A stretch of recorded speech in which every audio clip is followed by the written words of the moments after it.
Almost 11 tons. That's how much kimchi was confiscated by a single airport last year. Kimchi is a traditional side dish in South Korea. It is a must-have with meals. So passengers carry it with them. But last year, almost 11 tons of it was sacrificed on the altar of airport food rules. That is roughly 3,500 cabbages left behind at security checkpoints. And this story is not unique. The world over, all kinds of foods are seized at airports, from pickles in India to turkey gravy or peanut butter in the US. Our next report tells you more. This is the era of high-security air travel. Many travelers have fallen foul of the food rules in airports as they're made to forcibly part with a drink here and a snack there on their way to a flight. And apparently, kimchi is one of these outlawed items. Kimchi is a staple of every Korean dinner table.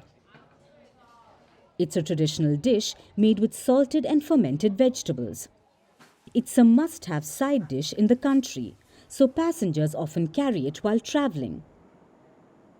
And South Korea's Incheon International Airport has been cracking down on the item. Officials at the airport seized about 11 tons of kimchi last year. This dish is often made from Napa cabbage. A single head weighs about 3 kilograms. So 11 tons of it is roughly 3,500 cabbages left behind at security checkpoints. This may as well be labelled a blasphemy in South Korea. So why is so much kimchi being confiscated by the airport? Because kimchi comes soaked in a spicy sauce, meaning for airport authorities it counts as a liquid. And like many airports around the world, they ban liquids exceeding 100 milliliters in carry-on luggage. But kimchi is hardly the only victim of airport rules.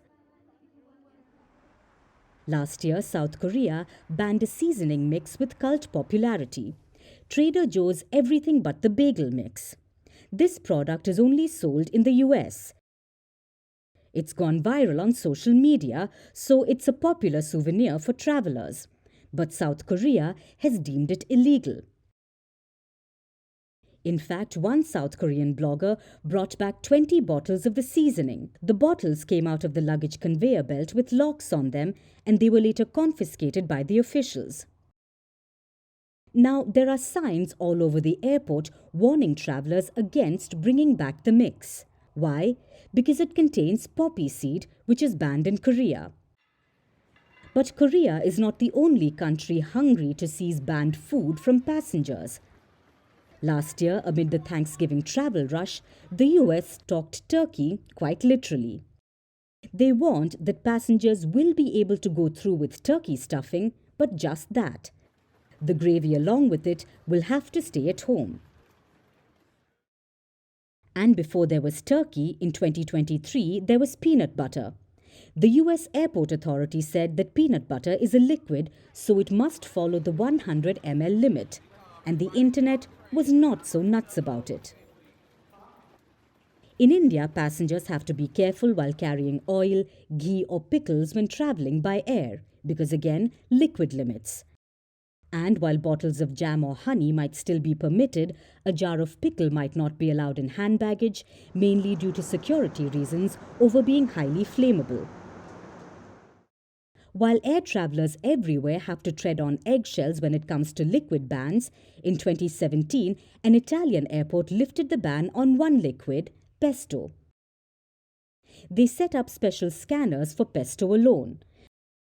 But if you're going green over this one exception, remember airport food violations exist all over the world, and these cost passengers dearly.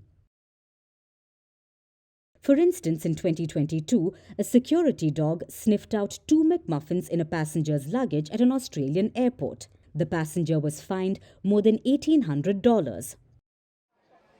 In a separate incident a few days earlier, a woman was hit with a similar fine in the country after she forgot to declare a leftover Subway sandwich which she had bought in Singapore.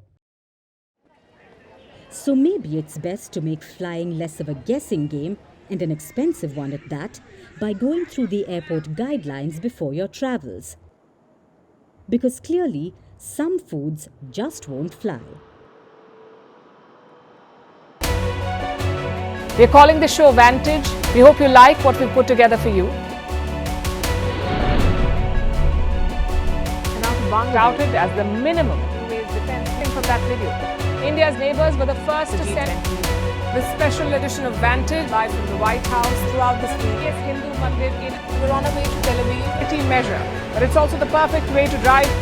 I don't think that Prime Minister of Bhutan, Sherin Tagwe. Welcome to 60% of the world's office. Prime Minister Modi did the iron. we were actually How are you doing? How do you like? It's been 1 year since that meeting. Iron bars separate you from the outside. Out the vote effort. Trump had, it says, and at $4.3 trillion, 4.3 300 billion by 2030. That's what we need to tackle climate change.